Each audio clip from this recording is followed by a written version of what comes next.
recognize the contributions and achievements of a long-standing and respected scholar in our field.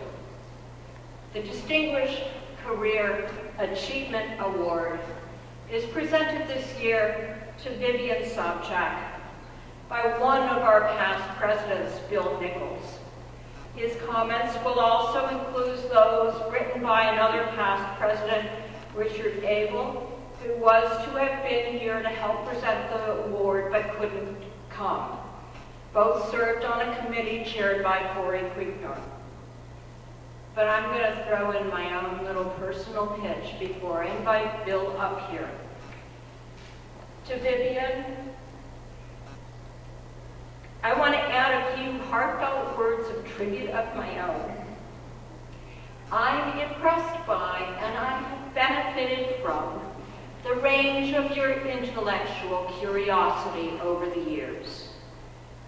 A mere listing of your books and anthology titles already indicates the nimbleness of your mind.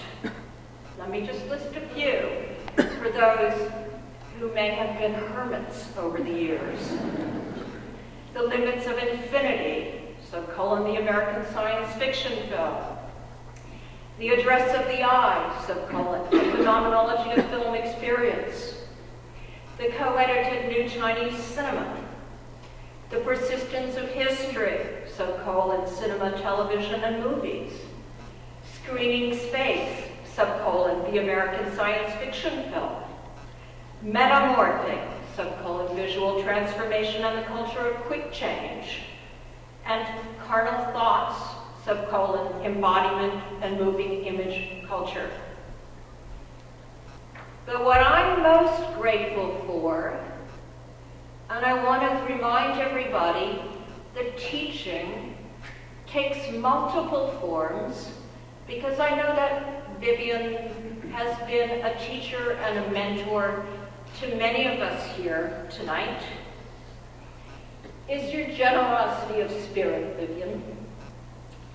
Over the years, you've been so encouraging to me, someone you first met through SCMS, and just scores of other younger women and men.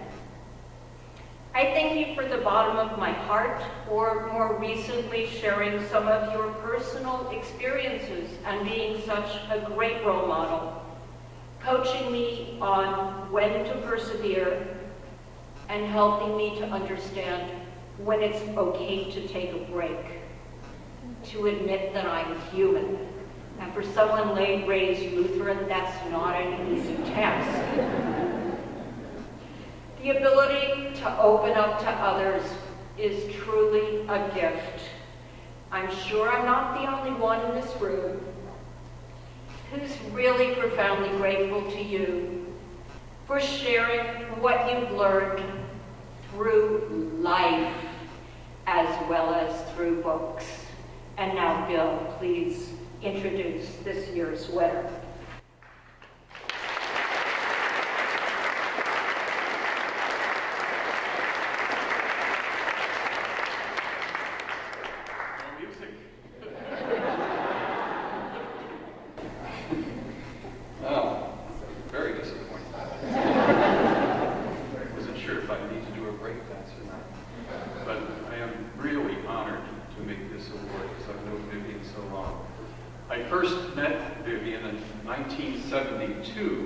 When I was one of the gang of 7, the first class of doctoral students at UCLA.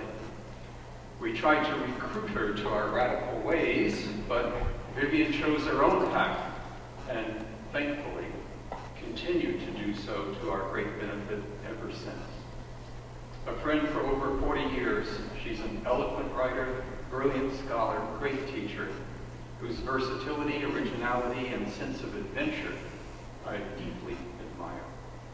Whether it was being stranded in Guangzhou en route to Beijing, or authenticating one of the Maltese falcons used in the film, Vivian's sense of humor and astute presence of mind made all the difference.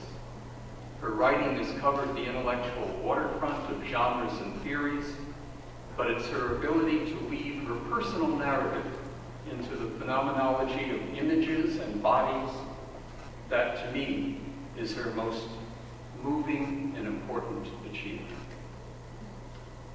Richard Abel's gratitude to Vivian extends to the special challenge handed him as incoming president in 1987.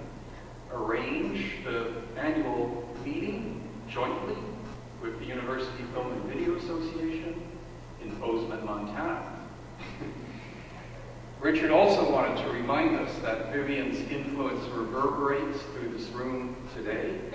She's been a teacher, mentor, provocateur, and inspiration to a great many of us.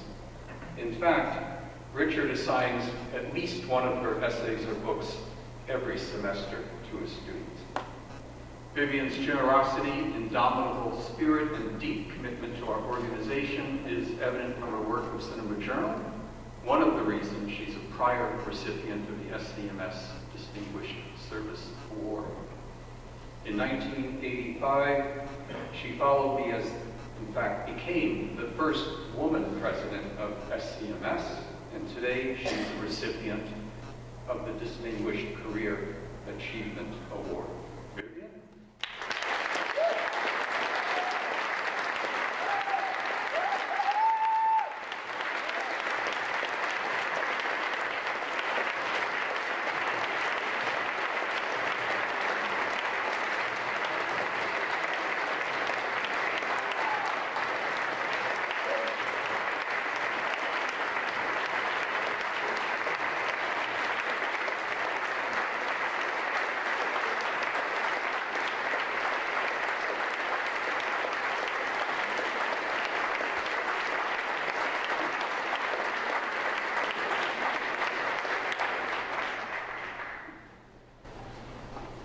I'm almost speechless, which, for those of you who know me, is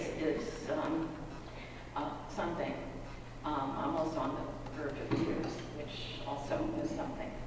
I want to begin by actually thanking not only the committee and the officers, but and my students will appreciate this, as well as my good friends, who have never seen me outside a classroom without a glass of wine. Now, part of this is for the courage to stand up here and speak to all of you who are backlit. It's a very strange thing. And the other part, okay, my notes are upside down. I also want to thank all of you. There are so many friends, people I didn't even like necessarily when I was who we have lived through time and changes in the field, and we've all mellowed, obviously, too. Or maybe it was the wine. But who I love dearly now. And I have students in this room, and it's one of the things about this award, you recognize how old you are. And it's quite astonishing. There are generations of students in this room, some of whom are full professors, let alone new students who are going to be in my classroom next quarter. And so I really, it's not just a pretext for my hand not shaking, but I want to toast all of you. You have been my community. You have been my sustenance. I love going to panels. That's the one time, this time it hasn't worked out too well. But I learn things from you. I disagree with you, sometimes aloud, sometimes quietly. But it's always provoked thought. And I never went to high school reunions, college reunions. It's kind of icky as far as I'm concerned. But this is something I've been to missed 5 SCMSs, I think, since 1974. Okay. So here's to you. You can get your drink when I finish.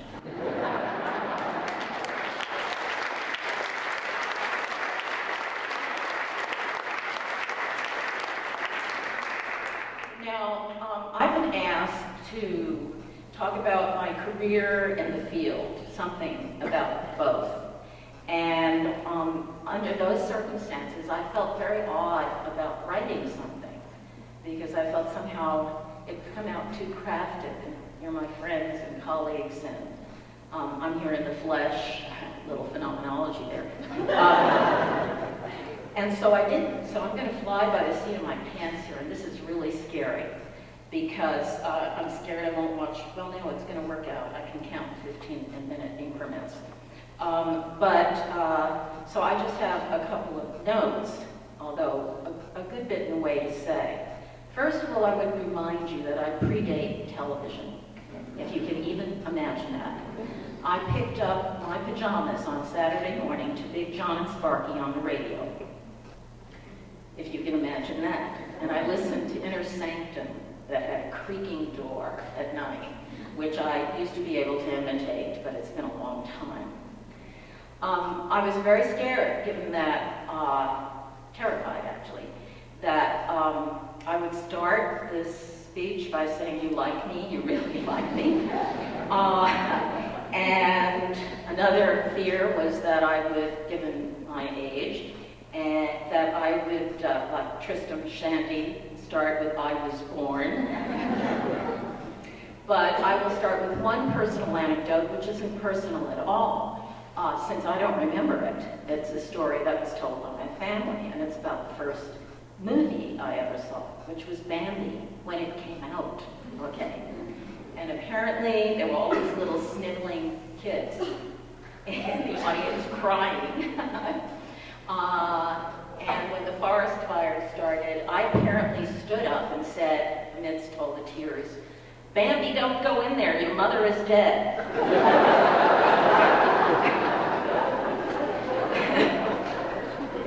Now I do want to say a couple of general things. Because my career really coincides with the beginning of contemporary film studies, meaning in the 70s when film courses were first being proliferated around the country and were outside of major film schools and supporting the production programs initially and so forth. And that was in the 70s, the very late 60s and the 70s, and emerged out of English departments, and in some cases theater departments or communications departments. And a lot of my career I have been what could be called geographically displaced. I spent a lot of time in Utah. I was in Santa Cruz, which, California is displaced, but it wasn't like Los Angeles. And in many ways, that was a great advantage to me because I didn't have a great deal of peer pressure, and I was very naive. The very first thing I ever published on film, if you can imagine getting the idea to write a letter to the editor of a scholarly journal. Like, what would they do with it? It never occurred to me they wouldn't publish it. And it was, I was very angry about an article that had been written about the 3 Creature from the Black Lagoon films. And someone had trashed the last one, which I thought was the most interesting. They asked me for an article after that, which was my first really published article, which was on violence in the film.